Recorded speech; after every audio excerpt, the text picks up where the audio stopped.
आज का विचार 107.8 FM हिमगिरी की आवाज, आपकी अपनी आवाज। 107.8 FM हिमगिरी की आवाज, आपकी अपनी आवाज पर आज का विचार, किसी अजनबी की चिकनी चुपड़ी बातों में आकर उस पर विश्वास नहीं कर लेना चाहिए। चलिए एक कहानी के जरिए समझते हैं।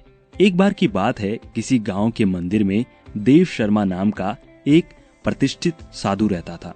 गांव के सभी लोग उनका सम्मान करते थे। उसे अपने भक्तों से दान में तरह तरह के वस्त्र, उपहार, खाद्य सामग्री और पैसे मिलते थे।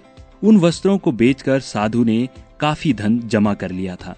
साधु कभी किसी पर विश्वास नहीं करता था और हमेशा अपने धन की सुरक्षा के लिए चिंतित रहता था। वह अपने धन को पोटली में रखता था और उसे हमेशा अपने साथ लेकर चलता था।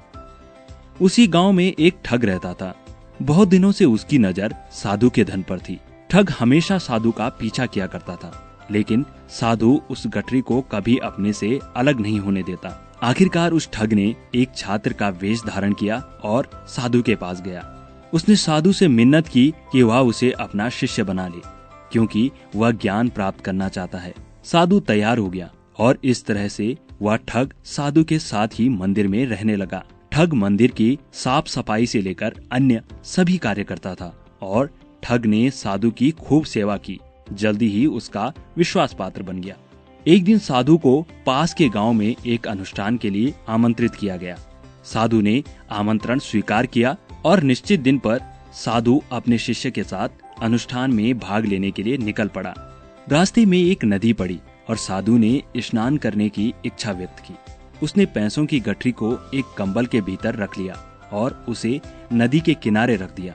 उसने ठग से सामान की रखवाली करने को कहा और खुद नहाने चला गया। ठग को कब से इसी पल का इंतजार था। जैसे ही साधु नदी में डुबकी लगाने गया, वह रुपयों की गठरी लेकर चंपत हो गया।